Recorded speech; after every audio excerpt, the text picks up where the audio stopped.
નમસ્તે મિત્રો, ચાલો આજે એક સવાલ પૂછું. તમારા મતે સુખ એટલે શું છે? મોટું ઘર, લક્ઝરી કાર કે પછી વિદેશ પ્રવાસ?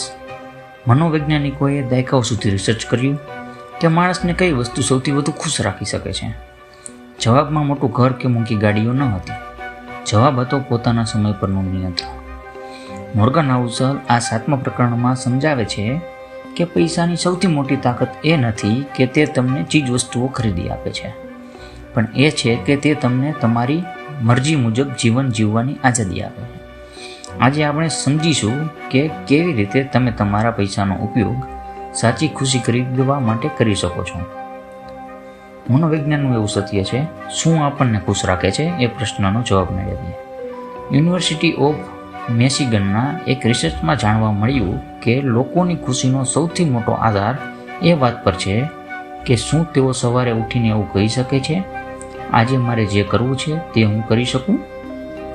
તમારી પાસે દુનિયાની સૌથી મોંઘી નોકરી હોય, પણ જો તમને સવારે ઉઠતી વખતે ડર લાગતો હોય અથવા તમારા બોસના કહેવા પ્રમાણે જ તમારે ચાલવું પડતું હોય, તો તમે ગમે તેટલું કમાતા હોય, તમે આઝાદ નથી.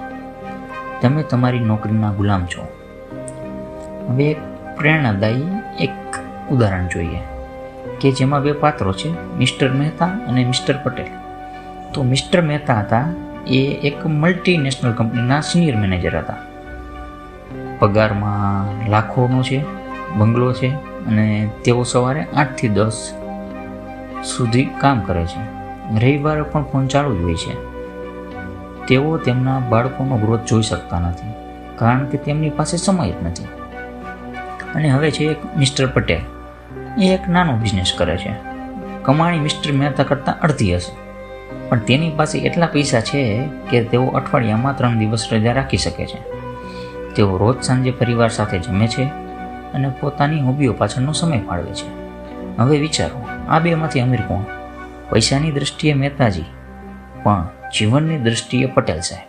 કારણ કે પટેલ સાહેબે પૈસાનો ઉપયોગ સમય ખરીદવા માટે કર્યો છે, જ્યારે મહેતાજીએ પૈસા માટે પોતાનો સમય જ વેચી દીધો છે.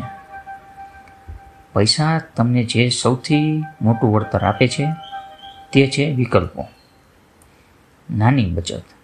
જો તમારી પાસે 6 મહિનાનું ઇમરજન્સી ફંડ છે તો તમે તમારી ખરાબ નોકરી છોડતી વખતે ક્યારેય ડરશો નહીં. તમે બીજા વિકલ્પો શોધી શકશો. જો તમારી પાસે વધારે બચત હોય તો તમારી પાસે પૂરતી મૂડી છે, તો તમે એક એવી નોકરી સ્વીકારી શકો છો જેમાં પગાર ઓછો હોય પણ રજાઓ વધારે હોય અથવા ઘરની નજીક હોય. હવે છે સંપૂર્ણ આઝાદી, કે જ્યારે તમારી પાસે એટલા પૈસા હોય કે તમારે ક્યારેય કામ કરવું ન પડે, ત્યારે તમે માત્ર એ જ કામ કરશો જે તમને દિલથી ગમે છે. આને જ કહેવાય છે ફાઇનાન્શિયલ ઇન્ડિપેન્ડન્ટ. આનો અર્થ મોંઘી ગાડીઓ નથી. આનો અર્થ એ છે કે હવે તમારો સમય કોઈ બીજાના હાથમાં નથી. તમે તમારી મરજીના જ માલિક છો. હવે આપણે ખુશ કેમ નથી? આજના સમયમાં આપણી આવક વધી છે પણ આપણી ખુશીઓ ઘટી છે. કેમ? કારણ કે આપણે આપણી આવકો વધારવાની સાથે આપણો દેખાડો પણ વધારી દીધો છે. પહેલાં આપણે 8 કલાક કામ કરતા હતા, હવે આપણે વધુ કમાવા માટે 12 કલાક કામ કરીએ છીએ. પરિણામે આપણી પાસે મોંઘા સાધનો તો આવ્યા, પણ એ સાધનો વાપરવાનો સમય જ નથી રહ્યો. મોટા બંગલામાં રહેવું અને ત્યાં રાત્રે માત્ર સૂવા માટે આવવું એ સફળતા નથી. સફળતા એ છે કે તમે તમારા ઘરના બગીચામાં બેસીને ચા પીવાનો સમય કાઢી શકો.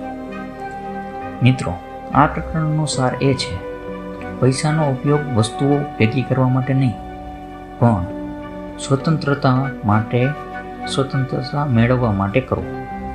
ભલે આજે તમે અબજોપતિ ન હો, પણ જો તમે તમારી બચત વધારશો તો ધીમે ધીમે તમારા સમય પર પણ કબજો મેળવી શકશો. યાદ રાખો, તમારી મરજી મુજબ, તમારી મરજીના સમયે, તમારી મરજીના લોકો સાથે જે કામ કરવું હોય તે કરી શકવાની ક્ષમતા એ જ દુનિયાનું સૌથી મોટું વળતર છે. જો આવતીકાલે તમારી પાસે એટલા પૈસા આવી જાય કે જ્યારે તમારે કોઈ નોકરી જ ન કરવી પડે, તો તમે સૌથી પહેલાં શું કામ કરશો? તમારી આઝાદીનું સપનું શું છે? કોમેન્ટમાં ચોક્કસથી જણાવજો.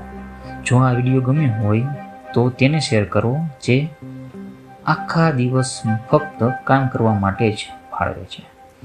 અને આવતા વિડીયોમાં આપણે વાત કરશું પ્રકરણ 8 વિશે, જે તમને સમજાવશે કે શા માટે લોકો તમારી મોંઘી ગાડી જોઈને પણ તમને માન નથી આપતા. તો મળીએ આવતા વિડીયોમાં. ત્યાં સુધી આવજો. જય ભારત.